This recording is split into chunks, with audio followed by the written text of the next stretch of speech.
زمین پر ہوائی جہاز کی پہلی پرواز 1903 میں ہوئی جب رائٹ برادران نے 1903 دسمبر کے اندر پہلی بار ہوا کے اندر جہاز کو اڑایا، اور اس کے 118 سال بعد زمین کے باہر کسی پلانٹ کے اوپر، کسی سیارے کے اوپر پہلی بار ایک چھوٹے سے جہاز کی ہیلی کاپٹر کی اڑان اپریل 2021 میں ہوئی، اور یہ تھا ناسا کا انجینیوٹی ہیلی کاپٹر جو ناسا کے مارس مشن پرسیویرنس روور کے ساتھ گیا تھا، اور یہ انسان کے لیے ایک بہت بڑی چھلانگ تھی۔ 4 پاؤنڈ اور 4 روٹر بلیڈ یا پروں والا یہ 350 واٹ پاور رکھنے والا ہیلی کاپٹر انسان کی ایک بہت بڑی کامیابی ہے۔ مریخ کے اوپر سب سے لیٹسٹ ناسا کی طرف سے جو روور بھیجا گیا ہے وہ پرسیویرنس روور ہے، جو اس وقت جزیرو کریٹر میں اپنا کام کر رہا ہے، اور اس پرسیویرنس روور کے ساتھ اس ہیلی کاپٹر کو ٹیسٹ فلائٹ کے لیے بھیجا گیا تھا۔ بنیادی طور پر اس ہیلی کاپٹر نے 5 پروازیں 30 دنوں کے اندر لینی تھی، یعنی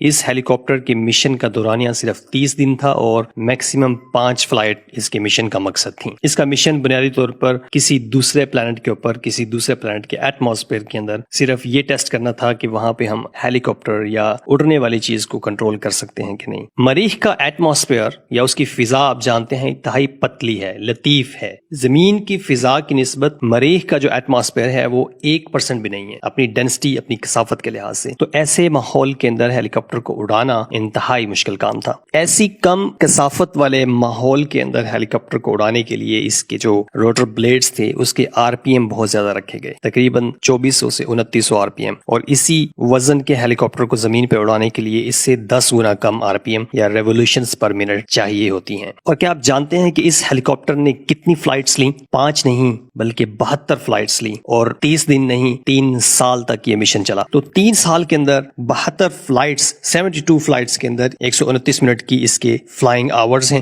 17.7 کلومیٹر اس نے ٹوٹل ڈسٹنس کور کیا، اور میکسیمم اس کی جو ورٹیکل ہائٹ جہاں تک گیا، بلندی تک گیا، یہ تقریباً 24 میٹر یا 79-80 فیٹ بنتی ہے۔ 18 جنوری کو اس ہیلی کاپٹر کی آخری فلائٹ تھی۔ یہ دیکھا گیا کہ جب یہ نیچے اترا پرسیویرنس روور کے پاس تو اس سے جو امیج حاصل کی گئی، اس امیج کے اندر پتا چلا کہ اس کے روٹر بلیڈ جو ہیں وہ ڈیمیج ہو رہے ہیں۔ ان 4 میں سے ایک یا زیادہ جو روٹر بلیڈز ہیں، اس کے جو پر ہیں، وہ ڈیمیج ہو چکے ہیں، اور اس نے اترنے سے پہلے ہی پرسیویرنس روور کے ساتھ کمیونیکیشن ختم کر دی، یعنی کہ یہ پری میچورلی نیچے گرا، اور اس کی وجہ اس کے روٹر بلیڈ کا ڈیمیج ہونا ہے۔ اس ہیلی کاپٹر کی میکسیمم رفتار جو تھی وہ 36 کلومیٹر فی گھنٹہ ریکارڈ کی گئی تھی۔ چونکہ مریخ اور زمین کے درمیان زیادہ فاصلہ ہونے کی وجہ سے یہاں سے سگنل ٹریول کرنے میں تقریباً 6 سے 20 منٹ لگتے ہیں، تو اس ہیلی کاپٹر کو ڈائریکٹ کنٹرول نہیں کیا جاتا تھا۔ اس ہیلی کاپٹر کو زمین سے پلانڈ شیڈیولڈ کمانڈز بھیجی جاتی تھی، اور وہاں پہ اس کو ایگزیکیوٹ کیا جاتا تھا،